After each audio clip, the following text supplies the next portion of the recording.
दोस्तों, हिंदी ट्रांसलेटर की एक और नई वैकेंसी केवीएस यानी केंद्रीय विद्यालय में आ चुकी है। यह दिसंबर मंथ की वैकेंसी है, कह सकते हैं यह लास्ट यानी 2022 की या लास्ट वैकेंसी हम इसे मानकर चल सकते हैं। इसमें काफ़ी सारे अलग अलग डिपार्टमेंट की पोस्ट, जिसमें टीचिंग एंड नॉन टीचिंग दोनों की नोटिफिकेशन एक ही साथ आई हुई है, जिसमें हमें नॉन टीचिंग में हिंदी ट्रांसलेटर की भी वैकेंसी देखने को मिल रही है। तो चलिए जानते हैं हम इस नोटिफिकेशन में हिंदी ट्रांसलेटर की कितनी वैकेंसी है, क्या इसके एग्जामिनेशन फीस है और किस प्रकार से इसकी तैयारी करनी है। इसके बारे में वीडियो बाद में बनाऊंगा इसके सिलेबस के ऊपर। पहले हम इसके नोटिफिकेशन के ऊपर चर्चा कर लेते हैं कि कितनी वैकेंसी है और कौन कौन से लोग इसके लिए एलिजिबल है, आपको कैसे इसे अप्लाई करना है। तो चलिए शुरू करते हैं। सबसे पहले आपको केवीएस के ऑफिशियल साइट पे चले जाना है। गूगल में सर्च करेंगे केवीएस, जैसे आप टाइप करेंगे तो आपका केवीएस का साइट खुल जाएगा। आपको उस पर स्क्रॉल करके नीचे में आ जाना है। यह हमारा साइट ओपन हो चुका है, मैं पहले ओपन करके रख चुका हूँ। इसके बाद आपको इसे नीचे स्क्रॉल कर लेना है। जैसे नीचे स्क्रॉल करेंगे आपको अनाउंसमेंट का राइट साइड में आपको ऑप्शन देखने को मिल जाएगा। यहाँ देखेंगे 2 दिसंबर को यह नोटिफिकेशन रिलीज कर दी गई थी। हालांकि ये शॉर्ट नोटिफिकेशन बहुत पहले आई थी, लेकिन जो ऑफिशियल नोटिफिकेशन है यह 2 दिसंबर को आई है। डिटेल्स जैसे direct recruitment of officers teaching and non teaching staff in Kendriya Vidyalaya संगम, इसमें आपको क्लिक कर देना है।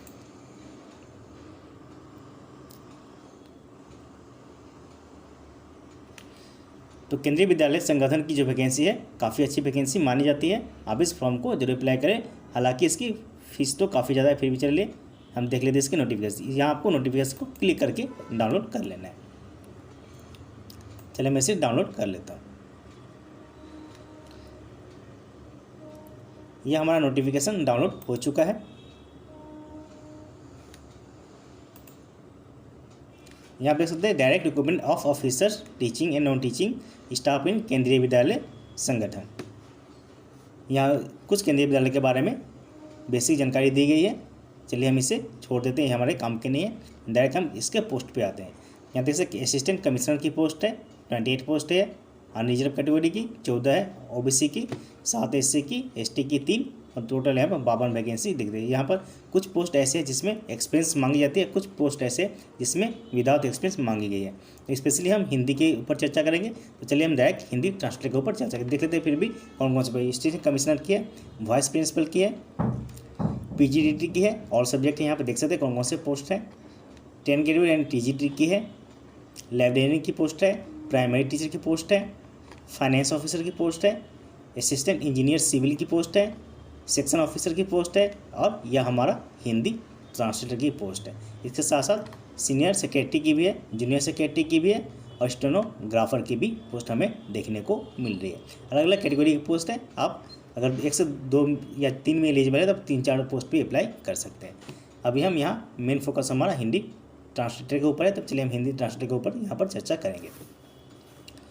यहाँ देख सकते हैं हिंदी ट्रांसलेटर के पोस्ट की बात करें, यहाँ पर पोस्ट है अनरिजर्व की 7 पोस्ट हमें यहाँ पर देखने को मिल रही है। ओबीसी नॉन क्रीमी लेयर की बात करें, ओबीसी में 2 कैटेगरी होती है, क्रीमी लेयर और नॉन क्रीमी लेयर। तो जो नॉन क्रीमी लेयर के आएंगे वहीं इस ओबीसी के कैटेगरी में फिल कर पाएंगे, आपको याद रखना है। बाकी जो ओबीसी क्रीमी लेयर के हैं वो अनरिजर्व में ही अपना फॉर्म फिल करेंगे। तो अनरिजर्व के यहाँ पर 7 हमें वैकेंसी देखने को मिल रही है। ओबीसी की 2, एससी की 1, एसटी की यहाँ पर नहीं है और ईडब्ल्यूएस की है। यहाँ टोटल हमारा यहाँ पर 11 यानी 11 वैकेंसी हमें हिंदी ट्रांसलेटर की देखने को मिल रही है केवीएस में, केंद्रीय विद्यालय संगठन में। 11 वैकेंसी है। अब हम चलते हैं इसके अप्लाई प्रोसेस के ऊपर। कौन कौन से लोग इसके लिए एलिजिबल है इसके ऊपर हम चर्चा कर ले। बाकी यहाँ पर सारे अलग अलग डिपार्टमेंट के पोस्ट के लिए दे दी गई है कौन कौन सी कैटेगरी की पोस्ट है। अगर आप अलग कैटेगरी की पोस्ट में एलिजिबल तो आप अपने हिसाब से नोटिफिकेशन देख लेंगे, जैसे इसके बाद अप्लाई कर देंगे। हम यहाँ पर हिंदी के बारे में चर्चा करेंगे। चलिए आते हैं हिंदी का कहाँ पे है। यह आ गया हमारा हिंदी ट्रांसलेटर। सबसे अच्छी बात तो केवीएस और एनबीएस की यह होती है कि आपकी एज लिमिट यहाँ पर ज़्यादा दी जाती है। अदर डिपार्टमेंट की बात करते हैं आपको 30 वर्ष यानी 30 ईयर्स की एज लिमिट रहती है अनरिजर्व कैटेगरी के। लेकिन यहाँ पर केवीएस में आप देख सकते हैं मैक्सिमम एज 35 ईयर्स यानी 5 साल यहाँ पर ज़्यादा दी गई अनरिजर्व कैटेगरी के लिए। और जो ओबीसी कैटेगरी है वो 38 साल तक यहाँ पर अप्लाई कर सकते हैं और जो SC ST है वो 40 साल तक अप्लाई कर पाएंगे। तो एज में भी यहाँ पर छूट दी गई है। और एक जो गर्ल्स कैंडिडेट है उसके लिए यह और अच्छी भी बात है कि वह उनको एक स्कूल में जॉब करने का मौका मिलेगा। आते इसके क्वालिफिकेशन के ऊपर। क्वालिफिकेशन की बात करें हिंदी ट्रांसलेटर के लिए, क्वालिफिकेशन मांगे master degree of recognise university in Hindi with English as a compulsory और elective subject as medium of examination at degree level. यानी मास्टर डिग्री आपने हिंदी से कर रखा है तो इंग्लिश आपके ग्रेजुएशन लेवल में होना चाहिए, या तो आपका सब्जेक्ट होना चाहिए या आपका मीडियम ग्रेजुएशन का मीडियम इंग्लिश है तो भी आप अप्लाई करेंगे। यह हमारा पहला कंडीशन है।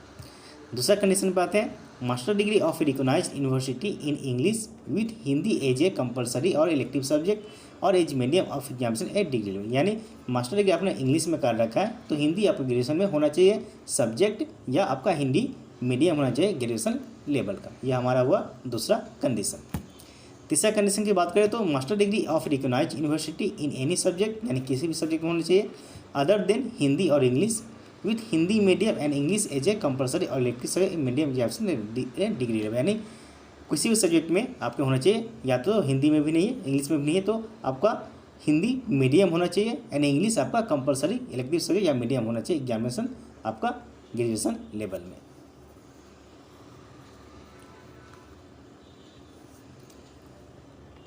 अगला ऑप्शन में आते हैं, master degree university in any subject other than Hindi English with English medium and Hindi as a compulsory और इलेक्टिव मीडियम एग्जामिनेशन डिले।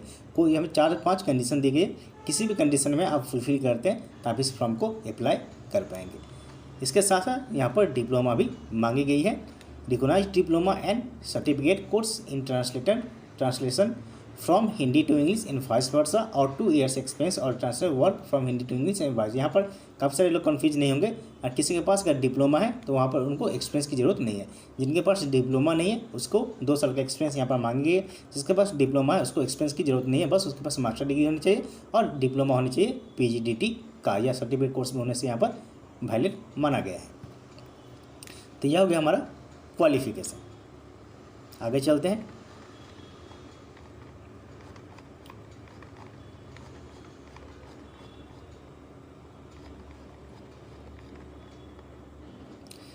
यहाँ पे एग्जामिनेशन सेंटर दे दी गई है, कौन से स्टेट में कौन कौन से सेंटर पे आपकी एग्जामिनेशन होने वाली है। आप फिल करते समय आपको वहाँ पर शो हो जाएगा, आप अपने हिसाब से उसमें फिल कर लेंगे।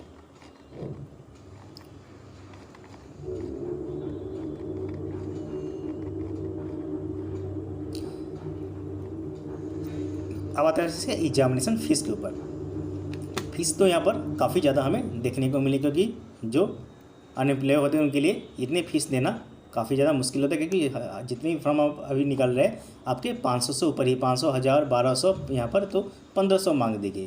तो फीस यहाँ पर काफ़ी ज़्यादा हमें देखने को मिली, लेकिन हम कर भी क्या सकते हैं, फॉर्म तो अप्लाई करना ही है 1500 फीस होने से भी, क्योंकि यह जॉब काफ़ी अच्छी है। KBS की जॉब, NBS की जॉब काफ़ी अच्छी जॉब मानी जाती है। यहाँ की जो लाइफ है काफ़ी सेटल लाइफ होती है। तो 1500 इसकी फ़ीस है हिंदी ट्रांसलेटर की।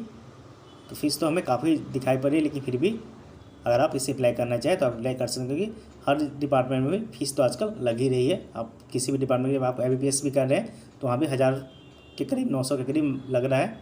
और हर डिपार्टमेंट में भी आपका NHB में भी आया था, उसमें भी 1000 रुपये का आपका फ़ीस मांगा गया था।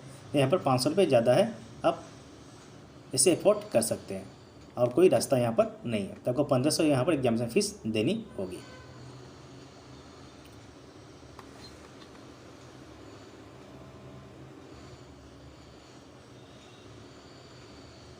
इसके यहाँ पर एग्जामिनेशन फीस जो है यहाँ पर छूट भी दी गई है। No fees required to paid by candidate belong to SC, ST, PHC and ex serviceman category.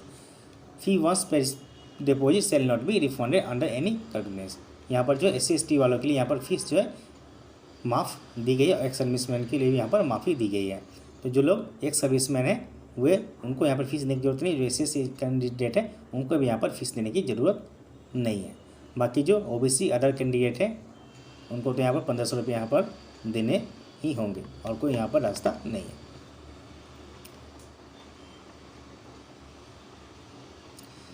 अब इसकी लास्ट डेट की बात करें तो यह 5/12 यानी 5 दिसंबर से यह फॉर्म स्टार्ट हो चुकी है, और 26 दिसंबर इसकी लास्ट डेट। लगभग आप मान सकते हैं कि 20 दिन का आपको यहाँ पर समय दिया गया है। 20 दिन के अंदर ही आपको अप्लाई, यानी 26 तारीख से पहले ही आपको इस फॉर्म को अप्लाई कर देना है।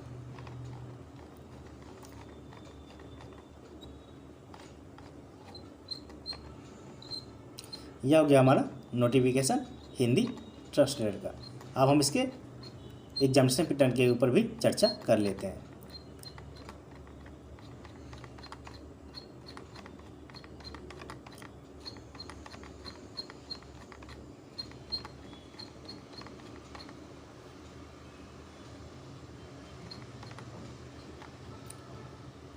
तो क्वालिफिकेशन के बारे में आपको कोई डाउट नहीं होना चाहिए। क्वालिफिकेशन आप एक मान सकते हैं कि एसएससी जीएसटी का जो क्वालिफिकेशन है वही क्वालिफिकेशन यहाँ पर मांगा गया है। अगर एसएससी जीएसटी में क्वालिफाई है तो इस फॉर्म का भी अप्लाई कर सकते हैं।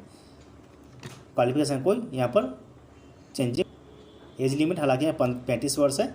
और पे लेवल की बात करें, पे लेवल यानी 35,400 से लेकर 1,12,400 यानी यह बेसिक पे है। इसके अलावा आपको 55 से 60,000 के करीब आपकी यहाँ पर सैलरी होने वाली है। अब आते हैं इसके एग्जामिनेशन पैटर्न के ऊपर।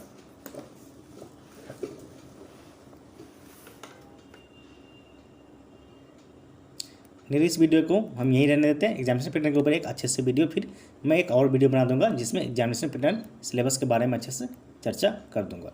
फिलहाल हम इस वीडियो को यहीं पर रहने देते हैं। आप इस नोटिफिकेशन को अच्छे से डाउनलोड कर लेके आप अच्छे से पढ़ के इस फॉर्म के अप्लाई कर सकते हैं। तो आज की इतना ही। अगर आप हमारे चैनल पर नए हैं तो चैनल को सब्सक्राइब कर दें, जिससे हमारी आने वाली वीडियो आपको मिलती रहे। तो मिलते हैं अगले वीडियो में।